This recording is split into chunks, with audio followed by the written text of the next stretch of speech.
All right, President Trump taking aim at the tech industry after signing an executive order aimed at Section 230 of the Communications Decency Act. It's a federal law that protects tech companies from being held liable for content users post on their platforms. And the move came just days after Twitter fact-checked a presidential tweet for the first time.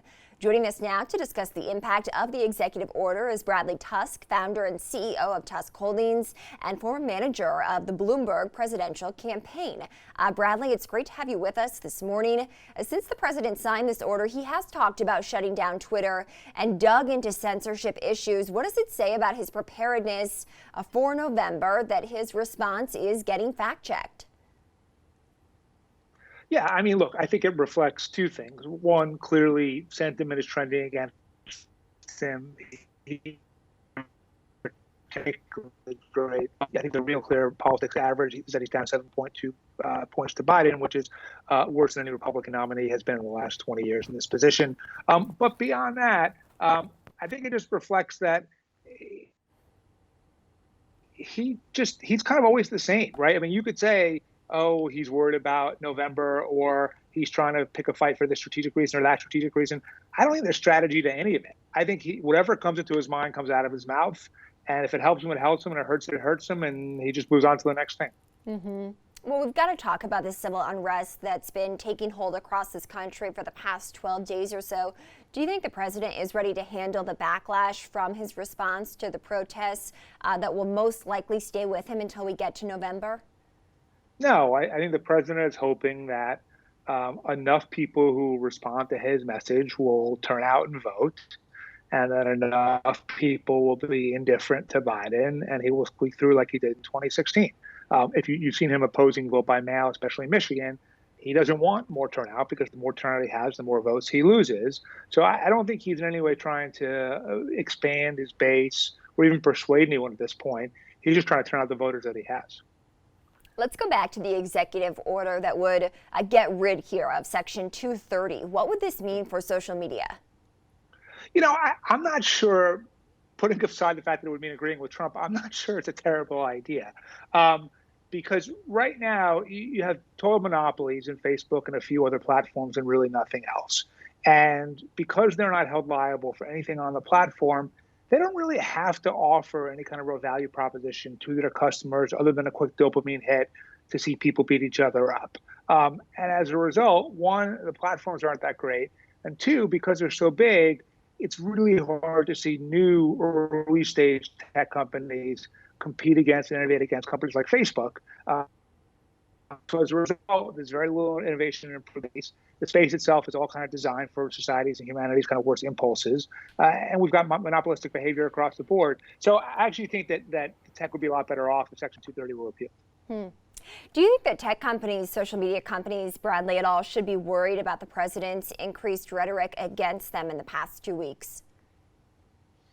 No. I mean, look, if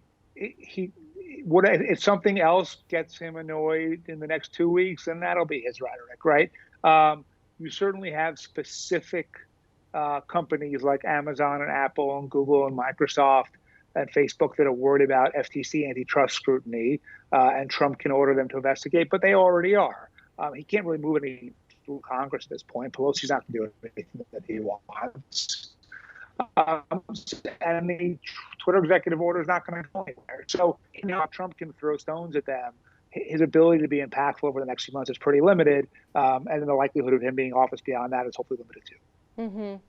So if you're Twitter, right, Twitter really sticking its neck out finally after years of criticism for not taking these sorts of actions, Twitter now coming to the forefront over the past 2 weeks and taking numerous different actions against the president's tweets.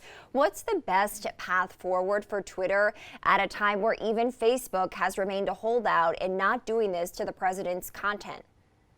I mean, I think what Twitter's got to do is to figure out why people will come to the platform other than to watch people fight or to fight with people, right? Once Section 230 goes away, and just to be clear, Biden and Trump are both for repealing Section 230. So there's a decent shot that it eventually disappears one way or another.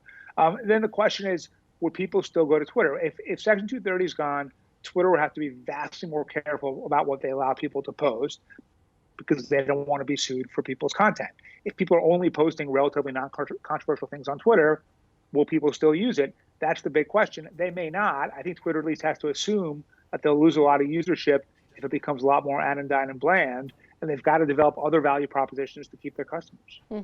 So if you're a user of Twitter, Bradley, how do users need to think about this, how the fabric of the social media platform might change? Yeah, I mean, look, right now you don't have to do anything different, but if you right now you can post something really inflammatory and crazy on a platform like Twitter or Facebook, and you'll get away with it, and Twitter and Facebook get away with it too.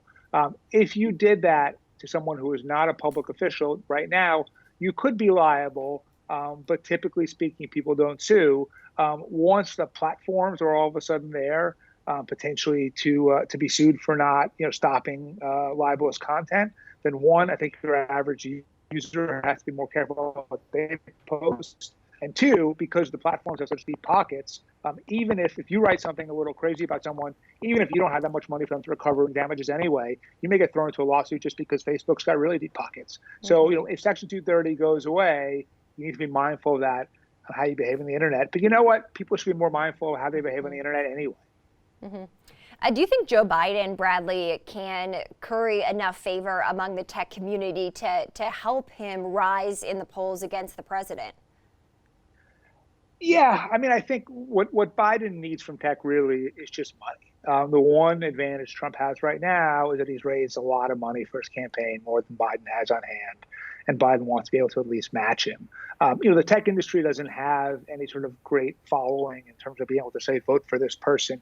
It's not like a union or a religious leader or some beloved figure who can, command, thousands or millions of people to vote in a certain way. But a lot of tech executives are very wealthy. And if they wanted to donate millions of dollars to the DNC or some other super PAC supporting Biden, that's how he needs their help. And that's how they can best help him.